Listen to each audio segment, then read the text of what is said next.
kemampuan, listrik, sama modalnya. Ya. Itu dia. Itu 3 hal yang sangat penting lah. Di dunia aset kripto itu, biaya untuk menambang itu bukan karena kebutuhan.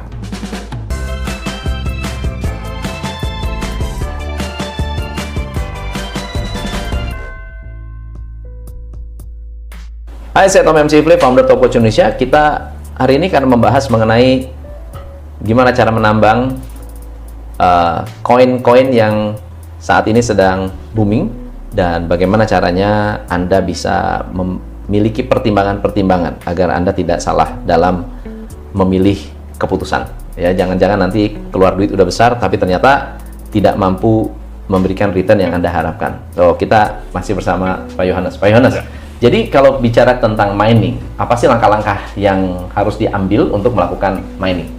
Jadi yang pertama adalah tentu saja memilih perangkat yang tepat. Perangkat. Apakah kita mau pakai GPU, video card ya biasa kalau Yeah. disebut itu video card, atau kita mau pakai alat yang memang dedicated untuk mining, yaitu ASIC. Ada beberapa aset kripto itu yang memang tidak bisa di mining dengan teknologi ASIC. Ya, dulu itu Ethereum nggak bisa dengan teknologi ASIC, jadi harus pakai GPU. Tapi sekarang sudah mulai ada alat-alat ASIC nih yang dibuat untuk Ethereum. Jadi yang pertama kita harus lihat itu dulu, coach. Ya, alatnya dulu. Setiap alat itu punya hash rate, jadi berapa besar kemampuan mereka dalam mengelola data, mengelola perhitungan. Hash rate ini sangat penting karena di mining itu kita berkompetisi. Siapa yang memiliki hash rate paling besar, dialah yang paling punya peluang untuk menang. Nah, terus yang kedua adalah yang harus kita lihat listrik. Ya, biaya listrik. Kenapa? Karena ini rata-rata mesin-mesin ini ya, itu listriknya besar. Nah, bisa minimum itu 1000 watt, ada yang sampai 2500 sampai 3000 watt satu mesin. Nah, terus problem yang ketiga adalah mesin ini panas. Panas dan bising. Ya, jadi kalau Coach Tom nanti boleh kita ajak ya ke tempat kita lihat mesin ASIC. Itu suaranya udah kayak suara turbin. Ya, satu aja udah berisik. Apalagi bisa dibayangkan kalau tempatnya besar, jumlahnya banyak. Nah, panas. Nah, panas ini harus bisa dikelola dengan baik. Kenapa? Alat-alat ini ya sangat sensitif terhadap panas. Jadi ada panas maksimum yang bisa ditolerir. Nah, kalau nggak apa dia? Rusak alatnya. Alatnya rusak. Nah, karena gini, kebanyakan alat-alat itu dia punya sirip pendingin ya, kalau kita bilang sirip pendingin. Nah, sirip pendingin ini ditempelin di IC-nya. Nah, dan IC ini nempelnya biasanya cuma pakai lem. Nah, jadi kalau panasnya berlebih, biasanya ini copot, coach. Sirip pendinginnya kok copot. Nah, begitu sirip pendinginnya copot, dia nggak ada sirip pendingin. Nah, ini kan otak. Betul. Nah, kita sendiri tahu kan kalau manusia juga kalau panasnya berlebihan, kan yang paling takutin ya kalau apalagi anak-anak ya, kalau demamnya berlebihan adalah apa? Sel-sel otaknya ada yang rusak. Nah, sama dengan ini. Nah, jadi musuh utamanya itu adalah panas sama debu. Nah, sehingga ya mungkin kadang-kadang kita harus pakai AC. Berarti tempat harus tertutup. Betul. Dan bersih. Perlu ada yang ngawasin ya. Perlu ada yang ngawasin. Ya. Jadi kalau cara menambang setelah kita punya alat, lalu apa yang akan menghubungkan alat ini kepada blockchain dari koin tersebut? Ya, Jadi ada 2 cara, coach, untuk mining itu. Kita mau solo mining, kita punya perangkat, akan kita hubungkan langsung ke network dari blockchain yang kita mau mining. Atau kita mau namanya pool mining. Nah, pool mining itu jadi ada perusahaan atau ada organisasi, ada kelompok orang yang mereka berkomitmen bersama-sama nih. Jadi kayak kita itu menyewakan kepada mereka. Kita punya power dari kita punya alat. Nah, perbedaannya gini, kalau kita solo mining, kita akan dapat reward itu kalau kita benar-benar kitanya dapat satu blok. Jadi kita full dapat rewardnya. Tapi kalau di pool mining, kesempatan kita untuk dapat lebih besar. Kenapa? Karena kan udah ngumpul nih, powernya kan udah ngumpul. Ya, sama kayak ibarat kata gini, kalau kita mau narik sesuatu, kita pakai mobil kita sendiri, sama kita narik sesuatu pakai mobilnya rame-rame. Nah, kemungkinan kita dapat lebih besar. Tetapi di pool mining ya kita share. Jadi contoh misalnya Coach Tom punya power mining 11 terahash, ya 10 terahash lah. Terus kekuatan total dari tempat itu 1000 terahash. Berarti Coach Tom punya share itu adalah 1%. Jadi kalau pool mining ini si pool miners ini dapat 1 blok, dia akan bagi. Dikurangin komisi dari si pool miners. Oke. Ya. Saat ini sih mayoritas ya kalau kita individual dengan alat yang terbatas, ya kita biasanya bergabung ke pool miners. Itu berlaku untuk semua koin yang top ya Coach ya. Oke. Jadi ada juga orang-orang yang mencoba gini, selama algoritmanya sama. Ya, selama algoritmanya sama. Contohnya kan Bitcoin, dia SHA 256. Turunan Bitcoin kan banyak yang ngikutin. Litecoin itu kan pakai script, turunannya kan banyak. Jadi miners ini juga sekarang mulai beralih. Jadi misalkan, aduh saya mau bersaing di mining Bitcoin agak susah ya. Akhirnya mereka mencoba untuk mining koin-koin yang lain dengan algoritma yang sama, dengan enkripsi yang sama tipenya. I see. Ya. Itu bisa tuh ya? Bisa, selama tipe enkripsinya, tipe algoritmanya sama. Oke. Kalau begitu, mana yang lebih menguntungkan? Sebenarnya sih bergantung ya Coach ya. Jadi mungkin kalau di Bitcoin ya kita mungkin dapatnya kecil, tapi karena harga Bitcoinnya udah tinggi, ya value-nya besar, ya bisa mengcover. Oke. Kalau untuk kita di yang sejenis lain, mungkin dapatnya banyak. Tapi karena value-nya masih rendah, ya jadi plus minus. Oke. Kita kembali kepada investment atau keuntungan dari menambang koin ini. Otomatis kan kalau saya menyimpan koin, lalu kemudian koinnya naik, lalu kemudian kita jual, kita dapat untung. Betul. Investasinya itu apa saja dan berapa besar? Oke. Yang pertama, ya tadi mesin. Ya, mesin ini sangat bervariasi, Coach. Harga GPU berapa? Harga GPU itu ya mulai dari 7 juta sampai sekarang itu ada yang hampir 60 juta. 60 juta? Iya. Oke. 7 juta itu sudah bisa dipakai? Sudah bisa dipakai. Minimum punya ya? Betul. Sangat minimum? Sangat minimum. Nah, kalau misalnya, oke deh, saya nggak pakai buat Bitcoin, saya pakai buat Ethereum. Itu masih oke? Untuk harga sekarang masih oke, Coach. Untuk harga sekarang masih oke? Harga sekarang masih oke. Setelah saya punya GPU, siapa yang akan mengkonekkan si GPU ini ke dalam blockchain? Sebenarnya gampang, Coach. Yang diperlukan cuma internet aja. Cuma internet doang? Cuma internet aja. Jadi kita nggak perlu narik kabel sendiri atau apa, nggak perlu. Apalagi kalau kita bergabung dengan pool miners. Jadi biasanya mereka udah kasih step-stepnya ke kita, apa yang harus kita lakukan. Ya, yang paling penting adalah pastikan alat itu berfungsi 24 jam. Ya. Oke, berarti aman lah ya. Jadi kalau pool miners siapa saja sekarang kalau banyak banget, Coach. Banyak banget sekarang pool miners. Ada contoh? Jadi kalau kita lihat populer, ada NiceHash. Ya. Jadi kalau Coach mungkin bisa buka di blockchain.com ya. Nah, kalau kita buka di blockchain.com, ya itu ada di chart. Nah, chart itu nanti ada tuh top miners, top hash rate. Nah, biasanya yang top ini mereka adalah pool miners. Ya. Jadi kita udah dapat sekarang minimum investment. Ya. Selain harga itu berarti kan ada investasi lain dong. Harus ada tempat atau terus kemudian listrik yang sebenarnya yang paling utama itu selain dari alat ya, itu adalah listrik. Nah, terus yang tadi saya bilang kita harus bisa bikin kondisi tempatnya itu sebersih mungkin. Selama ini miners itu ada 2 cara, Coach. Mereka mau main cara kasar atau mau main cara halus. Waduh, ngeri juga nih. Ya, jadi ada 2 cara sebenarnya, ada cara kasar, cara halus. Saya pernah lihat ada mining site ya, itu di daerah Jawa Timur, itu bekas pabrik. Jadi GPU itu berserakan aja di tanah, di lantai tuh. Cuma dia pakai blower besar ya kan untuk ngeluarin panas untuk apa. Tapi kita jalan ke situ aja udah kayak jalan di sauna. Nah, ownernya itu sampai numpuk GPU. Jadi kalau GPU udah rusak buang, Nah itu ya cara agak kasar sebenarnya. Cara preman gitu. Nah kalau modal kita nggak terbatas sih bisa coba ke cara begitu. Tapi yang paling bagus tuh adalah ya kita bikin environment yang memang bersih. Jadi seminimal mungkin debu. Ada space khusus, ada space luasan space nggak ada. Jadi kayak gudang kecil itu bisa, ruangan ini bisa ya? Bisa.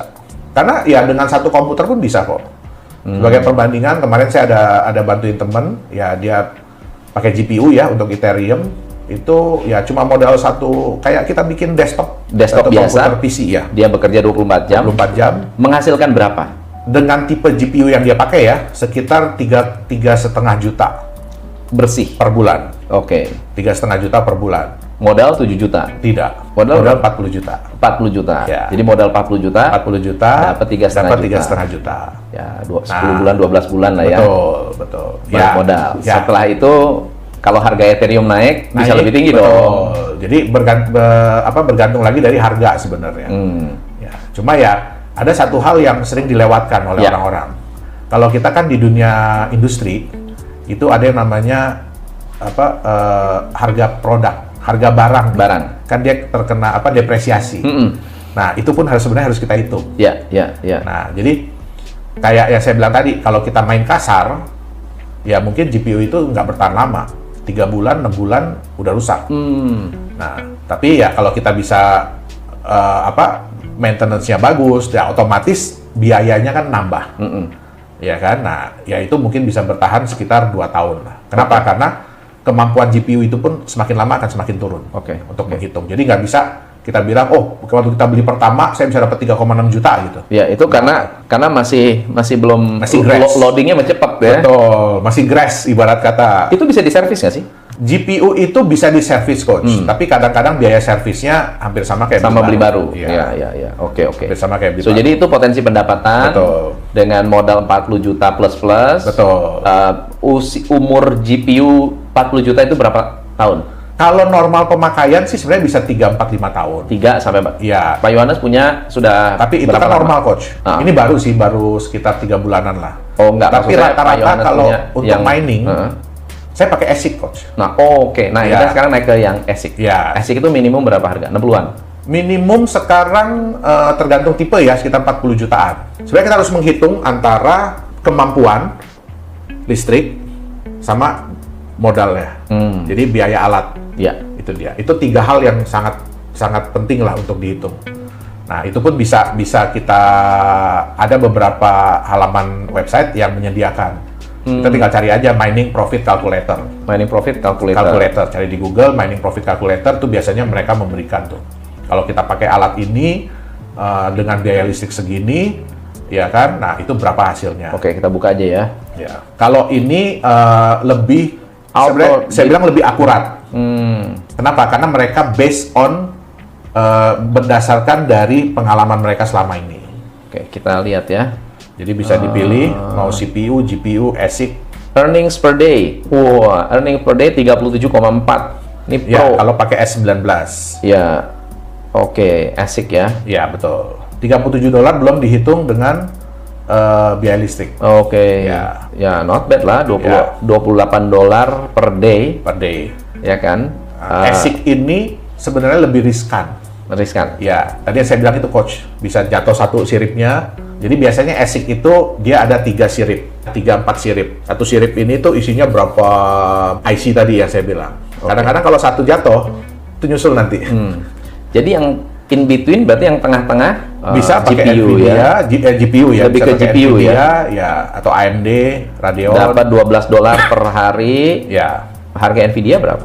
Ini tergantung ini ya, tergantung supply and demand ya. Betul. Nah, ini yang kadang-kadang agak menyedihkan, Coach. Ya, karena kita sendiri pun, ya karena saya pun kan ada ngembangin software ya, software developer, kita juga sering bikin video apa. Jadi kadang-kadang kita juga sedih, Coach. Karena meningkatnya permintaan GPU ini, sampai-sampai GPU yang normal kita mau pakai buat bukan mining pun, ya mau nggak mau harganya jadi ikut naik. Iya. Ya, dan itu lumayan jauh ya dibanding dengan harga normal dulu ya. Benar. Itu lumayan jauh. Ada nggak teknisi khusus atau konsultan khusus yang membantu dari sisi mining? Ada. Sebenarnya tapi mereka lebih ke freelance ya. Ya, jadi sebenarnya hampir semua praktisi IT mereka bisa untuk men-setup, memonitor dari mining ini. Jadi rekomendasi untuk mining sebetulnya masih menguntungkan asal mengerti tekniknya. Betul. Asal pilih produk yang tepat. Benar, memilih produk yang tepat supaya tidak salah memutuskan. Betul. Sekaligus kita juga harus tahu konsekuensi tentang balik modalnya itu kapan dan berapa lama. Betul. Oke. Nah, kalau istilah kita jalan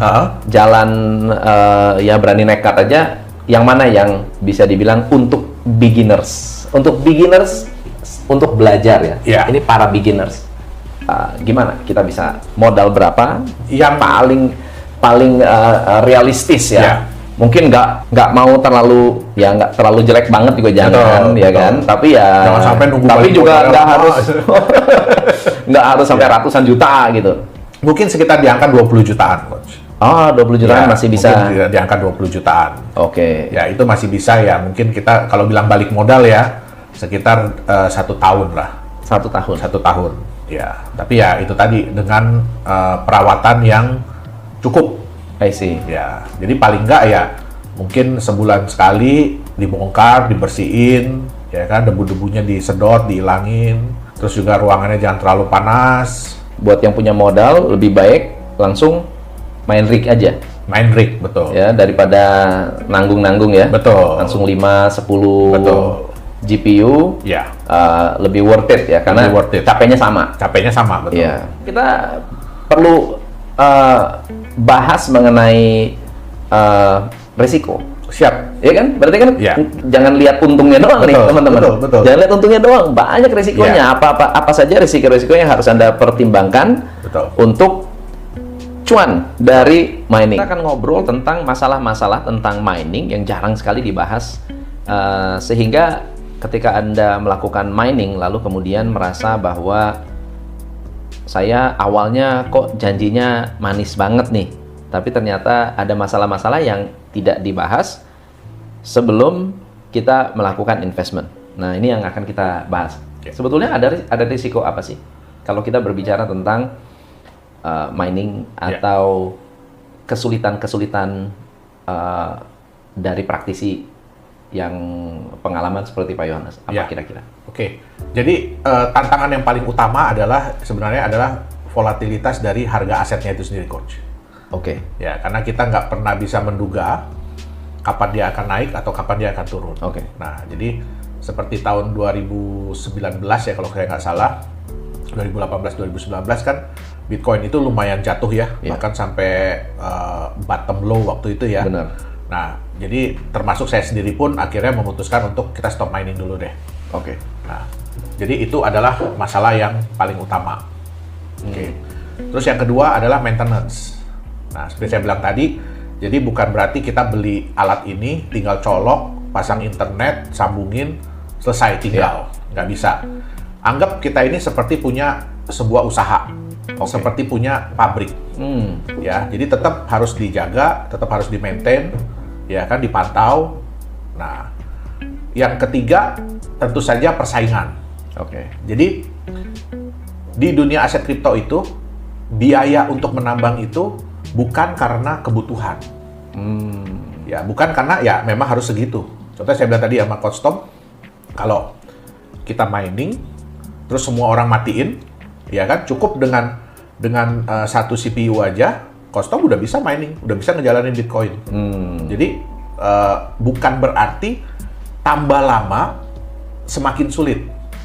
Oke. Ya, tapi karena persaingannya tambah besar. Jadi otomatis nggak bisa dijadiin patokan kayak tadi ya. Kita hitung dapat sekitar $37 gitu ya. Nah, begitu mulai banyak kan di mana ada gula, di situ ada semut. Semakin manis gulanya, semakin semut datang banyak. Nah, sama kayak itu. Jadi salah satu yang terberat adalah juga kalau persaingan itu semakin tinggi. Berarti jumlah yang kita dapatkan semakin sedikit. Iya. Sedangkan jumlah yang keluar per blok kan tetap sama. Nah, jadi kita harus memantau terus perkembangannya. Ya, kita juga harus memperbarui alat-alat kita. Kalau memang kita ingin menjadi serious miners. Ya. Jadi yang memang benar-benar jadikan profesi. Terus yang kita tahu lagi sekarang kan mulai banyak negara-negara yang melarang. Kenapa tuh? Mining, ya. Karena mining ini memakan banyak energi. Oke. Ya, memakan banyak energi. Kostom bisa bayangin satu alat yang saya bilang ASIC tadi bisa 2200 watt contohnya lah. Itu kan udah satu rumah, Kostom. Bener. Nah, kalau tambang mining itu misalnya punya 1000 alat, berarti 1000 rumah, udah satu desa. Nah, sedangkan yang kita lihat begini, kalau kita bangun pabrik, contohnya kita bangun pabrik, kita pakai listrik untuk menghasilkan produksi yang sekian, ya, X produksi. Begitu kita nambah listrik, kenapa kita nambah listrik sih? Karena kita mau meningkatkan kapasitas produksi. Berbeda dengan sistem mining. Berbeda dengan sistem mining. Ya, ingat tadi biaya itu muncul, kebutuhan listrik itu muncul karena persaingan. Betul. Nah, ya wajar lah Kostom. Maksudnya ya negara juga melihat Anda pakai listrik ini untuk apa sih sebenarnya? Benar. Gitu loh. Anda pakai listrik yang segini banyak untuk apa? Sedangkan ya maksudnya hasilnya sama aja. Kenapa miners itu meningkatkan jumlah? Karena persaingannya tambah tinggi. Mau nggak mau mereka harus ningkatin. Benar. Gitu. Sedangkan mungkin hasilnya sama aja. Gitu. Hasil yang didapatkan mungkin sama aja. Nah, ya wajar. Apalagi ya kalau kita lihat kan sekarang Cina kan mulai nge-ban. Betul. Ya. Cina itu tidak melarang orang-orangnya untuk punya aset kripto, tidak. Nah, tapi ya kita bisa bayangkan satu mining site di Cina itu bisa menghabiskan listrik mungkin buat satu desa yang penduduknya mungkin puluhan ribu, ratusan ribu orang. Udah kemakan. Kemakan. Nah, sedangkan ya menurut mereka untuk apa gitu loh? Untuk listrik segitu banyak untuk apa? Nah, dan itu kan ya udah pasti polusi lah. Betul. Nah, jadi ya walaupun mereka bisa menghasilkan listrik banyak-banyaknya kan, tapi kita tetap tahu kan, save energy. Benar. Nah, jadi itu pun menjadi salah satu alasan kenapa kok dilarang. Ya. Menarik. Nah, dulu tuh saya banyak sekali dengar perusahaan-perusahaan yang menyediakan jasa mining kripto, ternyata scam. Itu gimana tuh? Jadi ada beberapa sih Kostomnya yang paling terkenal kan Bit Club Network tuh ya. Bit Club? Ya, itu yang kemarin bosnya kena di Indonesia. Ya, jadi kembali lagi begini, mereka tuh sebenarnya menyediakan fasilitas. Anda tidak perlu capek-capek, ya Anda tidak perlu capek-capek untuk menyediakan alat. Anda tidak perlu capek-capek menyediakan listriknya, tidak perlu capek-capek maintenance, tidak perlu capek-capek segala macam lah. Anda tinggal investasi, store aja sekian, nanti dapatnya sekian. Nah, ini dimanfaatkan. Seperti yang kita bilang ya, kalau ada hype, pasti ada the bad guy will show up. Gitu loh. Orang-orang bad guy ini pasti akan muncul. Nah, ada yang benar Kostom. Jadi bukan berarti semuanya nggak benar ya. Ada yang benar kok, kayak Genesis Mining, ya itu memang mereka komitmen. Jadi ya kita beli alat dengan mereka taruh alatnya. Dan itu biasanya mereka kasih kita ke semacam sertifikat atau serial number bahwa ini adalah alat kita dan kita bisa pantau alat itu gitu loh. Nah, itu yang benar sebenarnya. Ya, itu yang benar. Nah, kalau kita mau ngelihat dari itu istilahnya sih cloud mining ya mereka bilang. Cloud mining. Nah, yang nggak benar tuh seperti apa? Sebenarnya kita bisa menghitung, Coach Tom. Ya, jadi mereka kadang-kadang gini, Anda bayar sekian dapat berapa hash power. Nah, nanti Anda dapat sekian. Kan tadi ada tuh Coach Tom kalkulator tuh. Masukin aja. Masuk di akal nggak apa yang mereka berikan ini? Gitu loh. Masuk di akal nggak nih? Kok saya udah beli alat sendiri aja segala macam, dapatnya rata-rata sekian. Ya kan? Nah, tapi kok mereka dapatnya sekian. Nah, terus tadi kayak di blockchain.com kan ada tuh yang top miners. Betul. Nah, rata-rata mereka itu mengklaim bahwa mereka ini adalah top miners. Nah, kita bisa hitung kok. Di situ kan biasanya kelihatan ada berapa hash power mereka kan. Tinggal dibagi aja berapa mesin. Nah, selama ini mereka ngeklaim mereka punya berapa mesin. Betul. Nah, jadi ya memang kita harus sangat hati-hati dengan penawaran begitu. Ya kan? Ada istilah kan Kostom, too good to be true. Terlalu bagus. Terlalu hebat untuk dibilang benar. Gitu loh. Jadi sebenarnya semua itu kembali lagi ya kita harus riset. Ya kan, kita harus riset berapa sih sebenarnya hasil yang bisa didapatkan secara wajar dan selama ini ya kan dibanding dengan mereka. Nah, kadang-kadang mereka juga Mau harga naik turun, apalagi kalau gini Kostom, mereka itu memberikan dalam bentuk US dollar. Jadi mereka bukan memberikan dalam bentuk koinnya sendiri. Contoh kan, ya kalau kita mining kan kita nyimpan Ethereum, kita dapatnya harus Ethereum. Betul. Nah mereka tuh rata-rata US dollar. Dan yang dijanjikan tuh fix. Padahal yang kita tahu kan, harga berubah-berubah. Nah, up and down harga, up and down hasil. Benar. Belum tentu tiap hari kita dapat blok gitu loh. Iya. Jadi ya kita tetap harus melakukan riset sebelum kita menggunakan jasa-jasa seperti itu. Oke, mantap. Ya. Wah, ini keren banget. Berarti next time kita bahas tentang crypto scam. Siap. Oke, mantap. Halo semuanya, selamat datang di Nagaya Family Tim Benilu. Perkenalkan, nama saya Mr. Benilu. Bergabunglah bersama kami, Tim Benilu, the biggest team in Nagaya. Orang cerdas, pilih Nagaya. We are Nagaya Family, nagayakan Indonesia, viralkan Nagaya.